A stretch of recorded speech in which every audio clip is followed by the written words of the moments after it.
Formulaciones sobre los dos principios del acaecer psíquico. 1911.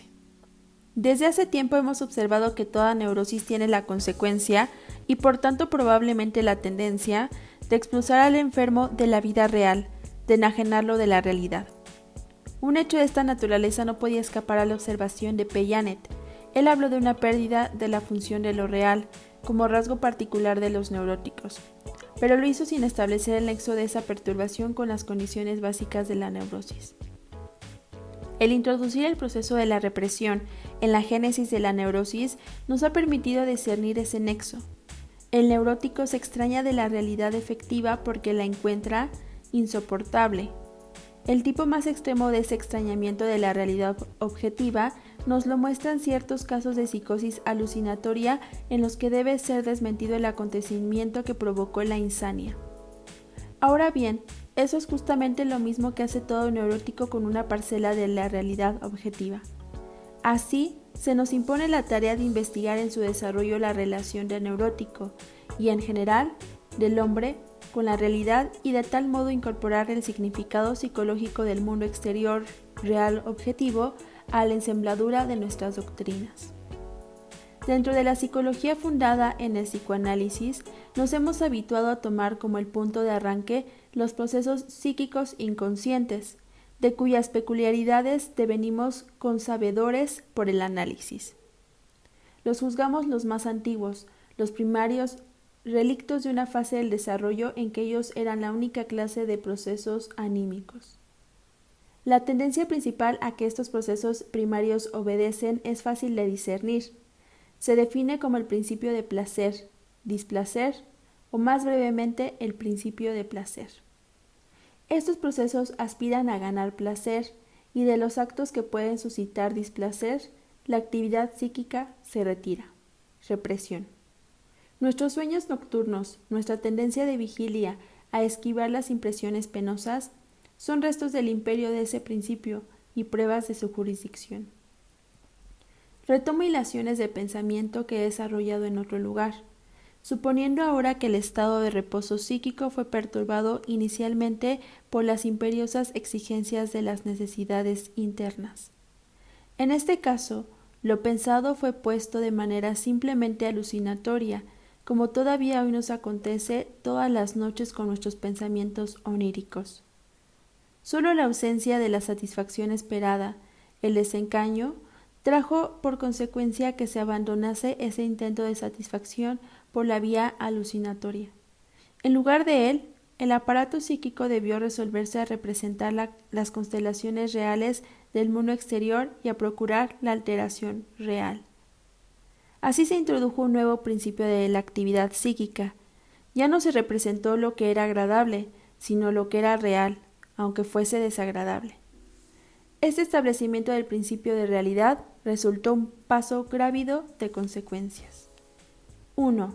En primer lugar, los nuevos requerimientos obligaron a una serie de adaptaciones del aparato psíquico que nosotros, por tener un conocimiento insuficiente o inseguro, solo podemos señalar de manera en extrema sumaria. Al aumentar la importancia de la realidad exterior, cobró relieve también la de los órganos sensoriales dirigidos a ese mundo exterior, y de la conciencia acoplada a ellos, que, además de las cualidades de placer y displacer, aprendió a capturar las cualidades sensoriales. Se instituyó una función particular, la atención, que iría a explorar periódicamente el mundo exterior a fin de que sus datos ya fueran consabidos antes de que se instalase una necesidad interior inaplazable. Esta actividad sale al paso de las impresiones sensoriales en lugar de aguardar su emergencia. Es probable que simultáneamente se introdujese un sistema de registro que depositaría los resultados de esta actividad periódica de la conciencia, una parte de lo que llamamos memoria. En lugar de la represión que excluía a la investidura a algunas de las representaciones emergentes por generadoras de displacer, surgió el fallo, imparcial, que decidiría si una representación determinada era verdadera o falsa, vale decir, si estaba o no en consonancia con la realidad, y lo hacía por comparación con las huellas némicas de la realidad. La descarga motriz, que durante el imperio del principio de placer había servido para aligerar de aumentos de estímulo al aparato anímico y desempeñaba esta tarea mediante inervaciones enviadas al interior del cuerpo, recibió ahora una función nueva, pues se la usó para alterar la realidad con arreglo a fines. Se mudó en acción. La suspensión en que se había hecho necesaria de la descarga motriz fue procurada por el proceso del pensar, que se constituyó desde el representar.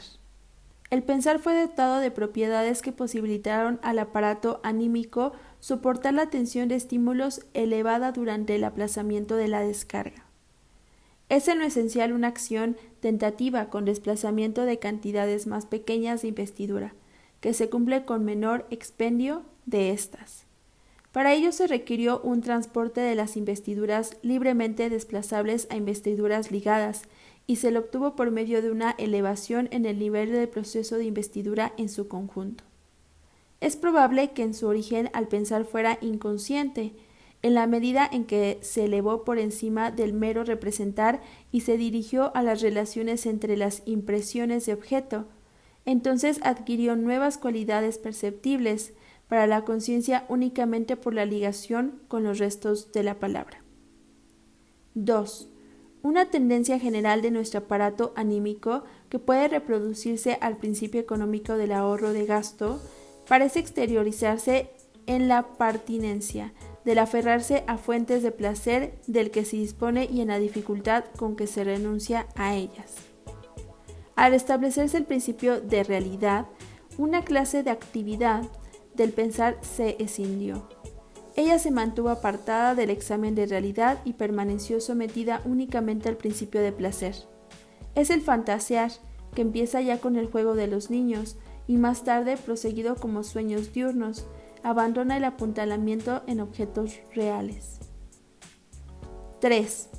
El relevo del principio de placer por el principio de realidad, con las consecuencias psíquicas de que él se siguen y que en esa exposición esquemática hemos condensado en un único párrafo. En verdad no se cumple de una sola vez ni simultáneamente toda la línea. Pues mientras este desarrollo se cumple en las pulsiones yoicas, las pulsiones sexuales se deshacen de él de manera muy sustantiva.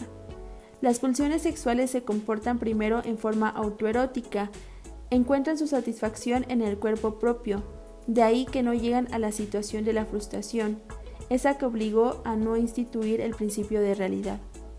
Y cuando más tarde empieza en ellas el proceso de hallazgo de objeto, este proceso experimenta pronto una prolongada irrupción por obra del periodo de latencia que pospone hasta la pubertad del desarrollo sexual. Estos dos factores, autoerotismo y periodo de latencia, tienen por consecuencia que la pulsión sexual quede suspendida en su plasmación psíquica y que permanezca más tiempo bajo el imperio del principio del placer, del cual, en muchas personas, jamás puede sustraerse. A raíz de estas constelaciones, se establece un vínculo más estrecho entre la pulsión sexual y la fantasía, por una parte, y las pulsiones yoicas y las actividades de la conciencia, por la otra.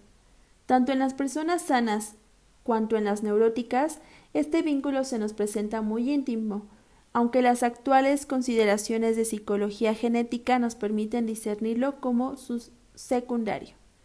La eficacia continuada del autoerotismo hace posible que se mantenga por tan largo tiempo en el objeto sexual la satisfacción momentánea y fantaseada más fácil, en lugar de la satisfacción real, pero que exige esfuerzo y aplazamiento. La represión permanece omnipotente en el reino del fantasear. Logra inhibir representaciones instatu macendi.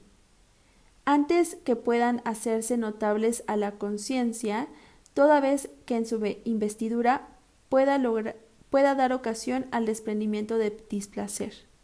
Este es el lugar más lábil de desprendimiento de displacer. Este es el lugar más lábil de nuestra organización psíquica. Este es el lugar más lábil de nuestra organización psíquica.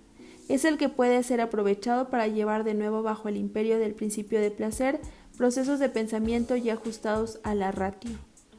una parte esencial de la predisposición psíquica a la neurosis está dada, según eso, por el retardo con que la pulsión sexual es educada para tomar nota de la realidad y además por las condiciones que posibilitan ese retraso. 4. Así como el yo, placer, no puede más que desear, trabajar por la ganancia de placer y evitar el displacer. De igual modo, el yo, realidad, no tiene más que aspirar a beneficios y asegurarse contra prejuicios. En verdad, la sustitución del principio de placer por el principio de realidad no implica el destronamiento del primero, sino aseguramiento. Se abandona un placer momentáneo pero inseguro en sus consecuencias, solo para ganar por el nuevo camino un placer seguro que vendrá después.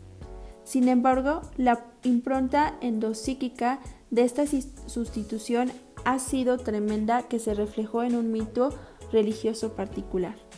La doctrina de la recompensa en el más allá por la renuncia, voluntaria o impuesta, a los placeres terrenales no es sino la proyección mítica de esta subversión psíquica. Las religiones, ateniéndose de manera consecuente a este modelo, pudieron imponer la renuncia absoluta al placer en la vida a cambio del resarcimiento en una existencia futura. Pero por esta vía no lograron derrotar al principio del placer. La ciencia fue la primera en conseguir ese triunfo, aunque ella brinda durante el trabajo también un placer intelectual y promete una ganancia práctica final. 5. La educación puede describirse sin más vacilaciones como incitación a vender el principio de placer y a sustituirlo por el principio de realidad. Por tanto, quiere acudir en auxilio de aquel proceso de desarrollo en que se ve envuelto el yo, y para este fin se sirve de los premios de amor por parte del educador. Por eso fracasa cuando el niño mimado cree poseer ese amor de todos modos y que no puede perderlo bajo ninguna circunstancia. 6. El arte logra por un camino peculiar una reconciliación de los dos principios. El artista es originariamente un hombre que se extraña de la realidad, porque no puede avenirse a esa renuncia a la satisfacción pulsional que aquella primero le exige, y da libre curso en la vida de la fantasía a sus deseos eróticos y de ambición. Pero él encuentra el camino de regreso de ese mundo de fantasía a la realidad. Lo hace merced a particulares dotes, plasmado sus fantasías en un nuevo tipo de realidades efectivas que los hombres reconocen como unas copias valiosas de la realidad objetiva misma.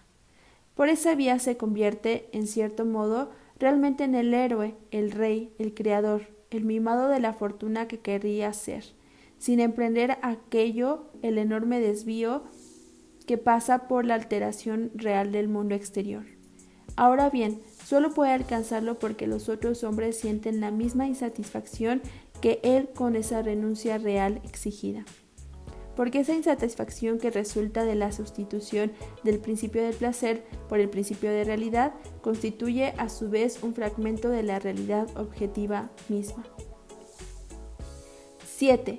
Mientras el yo recorre la transmutación del yo placer al yo realidad, las pulsiones sexuales experimentan aquellas modificaciones que las llevan desde el autoerotismo inicial, pasando por diversas fases intermedias, hasta el amor de objeto al servicio de la función de reproducir la especie. Sí es cierto que cada estadio de estas dos líneas de desarrollo puede convertirse en el asiento de una predisposición a enfermar más tarde de neurosis. Ello nos sugiere hacer depender la decisión acerca de la forma que adquirirá después la enfermedad, de la fase del desarrollo del yo y de la libido en la cual sobrevino aquella inhibición del desarrollo predisponente. Así, los caracteres temporales aún no estudiados de ambos desarrollos y su posible desplazamiento recíproco cobran una significación insospechada. 8. El carácter más extraño de los procesos inconscientes, al que cada indagador no se habitúa sino venciéndose a sí mismo con gran esfuerzo, resulta enteramente del hecho de que en ellos el examen de realidad no rige para nada, sino que la realidad del pensar es equiparada a la realidad efectiva exterior, y el deseo a su cumplimiento al acontecimiento, tal como se deriva sin más imperio del viejo principio de placer. Por eso es tan difícil distinguir unas fantasías inconscientes de unos recuerdos que han devenido inconscientes.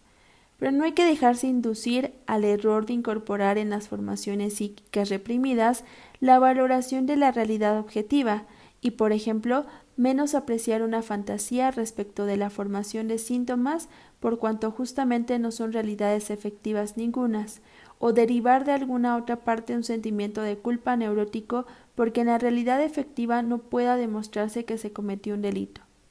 Tenemos la obligación de servirnos de la moneda que predomina en el país que investigamos, en nuestro caso, de la moneda neurótica. Inténtese, por ejemplo, solucionar un sueño como el que sigue. Un hombre que cuidó a su padre durante su larga y cruel enfermedad letal informa que en los meses que siguieron a su muerte soñó repetidas veces. El padre estaba de nuevo con vida y hablaba con él como solía. Pero él se sentía en extremo adolorido por el hecho de que el padre estuviese muerto, solo que no sabía.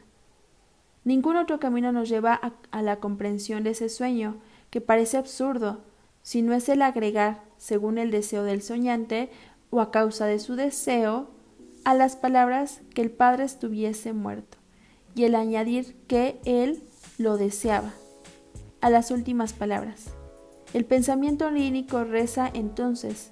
Era para él un doliente recuerdo el haber tenido que desearle la muerte a su padre, cuando aún vivía, y cuán espantoso habría sido que el padre lo sospechase. Se trata, pues, del conocido caso de las autorreproches que siguen a la muerte de un deudo querido, y que así ese reproche se remonta hasta el significado infantil del deseo de muerte contra el padre. Los efectos de este pequeño ensayo, más preparatorio que concluyente, quizás solo en escasa medida quedarán disculpados si los declaro inevitables. En estos breves párrafos sobre las consecuencias psíquicas de la adaptación al principio de la realidad, debí apuntar opiniones que de buen grado me habrían reservado y cuya justificación ciertamente no exigiría pocos esfuerzos. Confío, no obstante, en que a los lectores de buena voluntad no se les escape el lugar donde este trabajo pueda comenzar, el imperio del principio de realidad.